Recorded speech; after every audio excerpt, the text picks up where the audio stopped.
જી યજ્ઞેશભાઈ, આમાં ખોટું શું છે? આમાં તો ન્યાય માટે કોંગ્રેસે યાત્રા કાઢી છે. તમે કહી રહ્યા છો કે અપ્રાસંગિક યાત્રા છે, આમાં અશાંતિનો માહોલ આવશે. આમાં તમને કેમ અશાંતિનો માહોલ દેખાઈ રહ્યો છે કોંગ્રેસની ન્યાય યાત્રામાં?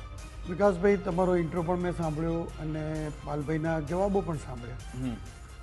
એટલે એના ઉપરથી પાલભાઈના જવાબો પરથી સ્પષ્ટ ફલિત થાય છે કે આ યાત્રા એ માત્ર ને માત્ર રાજકીય લાભ ખાટવા માટે નિર્દોષ લોકોના મોત પર કોંગ્રેસ રાજકારણ રમી રહી છે એ સ્પષ્ટ દેખાઈ આવે છે. કારણ કે જ્યારે ગુજરાત સરકારની અંદર રજૂઆત થઈ મોરબી બાબતે કેસની, તો ફાસ્ટ ટ્રેકમાં ચલાવવા માટે ગુજરાત સરકારે રજૂઆત કરી, હાઈકોર્ટે મંજૂરી આપી અને ફાસ્ટ ટ્રેકમાં કેસ ચાલ્યો.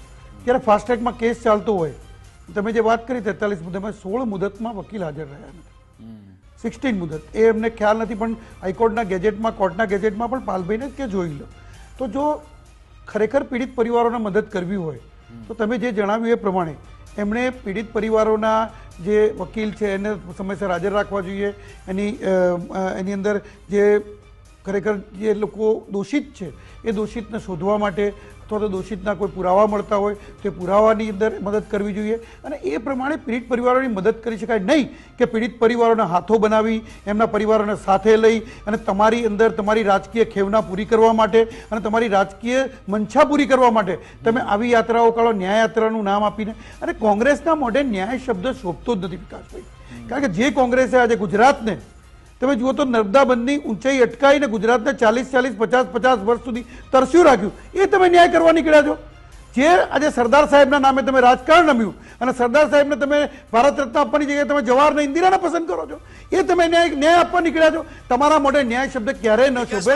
ગુજરાતને તમે આજે ભૂમિ દાવાનળમાં 2000ની સાલ સુધી સળગતું રાખ્યું છે. પાલભાઈ વચ્ચે ના બોલો, પાલભાઈ વચ્ચે ના બોલો. પાલભાઈ તમે બોલતા નથી ત્યારે મેં શાંતિથી સાંભળ્યું. સારા વક્તા છો તો સારા શ્રોતા બનવાની પ્રેક્ટિસ કરો પાલભાઈ.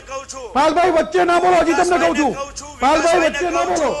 વિકાસભાઈને કહું છું, સબ્જેક્ટ ઉપર ચર્ચા થાય. ટેવ રાખો, ટિપિકલ કોંગ્રેસી ના બનો.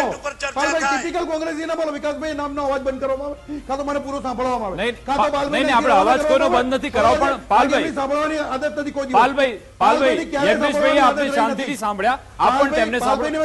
યજ્ઞેશભાઈ હું કહું છું, પાલભાઈ યજ્ઞેશભાઈ આપને શાંતિથી સાંભળ્યા. હું તમારી પાસે આવું છું, તમને મોકો મળશે. પહેલા આપણે યજ્ઞેશભાઈને આપણે તમારે જે પણ કાઉન્ટર કરવા છે મોકો આપું છું. સમય નથી વેડફતો પાલભાઈ, સમય નથી વેડફતો. યજ્ઞેશભાઈ, હું એ જ કહું છું, સમય નથી વેડવવો, સમય નથી વેડવવો. મેં તમને સમય આપ્યો પાલભાઈ. આમાં તમે આપણે ટીવી ડિબેટમાં રાજનીતિ નથી કરવાની, આપણે જવાબ લેવાના છે. પાલભાઈ, મેં તમને સમય આપ્યો ને હું આવું છું તમારી પાસે. જી યજ્ઞેશભાઈ. વિકાસભાઈ, મેં 10 મિનિટ સુધી પાલભાઈને સાંભળ્યા. તમે 10 મિનિટ સુધી એમને 6 સવાલો પૂછ્યા, 6 સવાલોના 6 એમને જવાબો આપ્યા. પરંતુ ટિપિકલ કોંગ્રેસીની જેમ એમની જરાય સાંભળવાની તૈયારીઓ હોતી નથી અને વચ્ચે કૂદી પડવાની પાલભાઈની આ જૂની આદત છે. એમાં કે નવી આદત નથી. પાલભાઈ માટે આ નવું નથી, કારણ કે પાલભાઈ કોઈનું ક્યારેય સાંભળતા નથી. એ એમની સિસ્ટમ રહી છે. ખેર, એ એમને મુબારક. પણ મારી જે રજૂઆત છે કે મારી જે વાત છે કે કોંગ્રેસના મોઢે ક્યારેય ન્યાય શબ્દ શોધતો નથી. કારણ કે જે કોંગ્રેસે ગુજરાતને શરૂઆતથી અન્યાય કર્યો છે, જે કોંગ્રેસે આજે ગુજરાતના સરદાર સરોવર ડેમની ઊંચાઈ બાબતમાં હોય કે ગુજરાતને તરસ્યું રાખવાની બાબતમાં હોય કે સરદાર સાહેબનું નામ લઈને એમણે રાજકારણ રમ્યું અને સરદાર સાહેબના આજે જ્યારે ભારત રત્નની વાત હોય ત્યારે ઇન્દિરા અને જવાહરને પસંદ કરવાની વાત હોય ત્યારે પણ કોંગ્રેસે ગુજરાતને અન્યાય કર્યો છે. બીજું કે કોંગ્રેસે ગુજરાતને આજે 2000ની સાલ સુધી તમે જુઓ તો કોમી દામનવનમાં હોમ્યું છે ગુજરાતને. એ કોંગ્રેસ આજે ન્યાયની વાત કરીને નીકળે છે. બીજું નહીં, નિર્દોષ લોકો મરી ગયા છે, હું માનું છું. અમને પણ એના માટે લાગણી છે, ગુજરાત સરકારને લાગણી છે. આદરણીય ભૂપેન્દ્રભાઈ પટેલ અને હર્ષભાઈ સંઘવીએ જે પ્રમાણે રજૂઆત કરી, દરેકે દરેક ઘટનાની અંદર એક્શન લેવાયા છે. દરેકે દરેક ઘટનામાં દોષિતોને પકડવામાં પણ આવ્યા છે.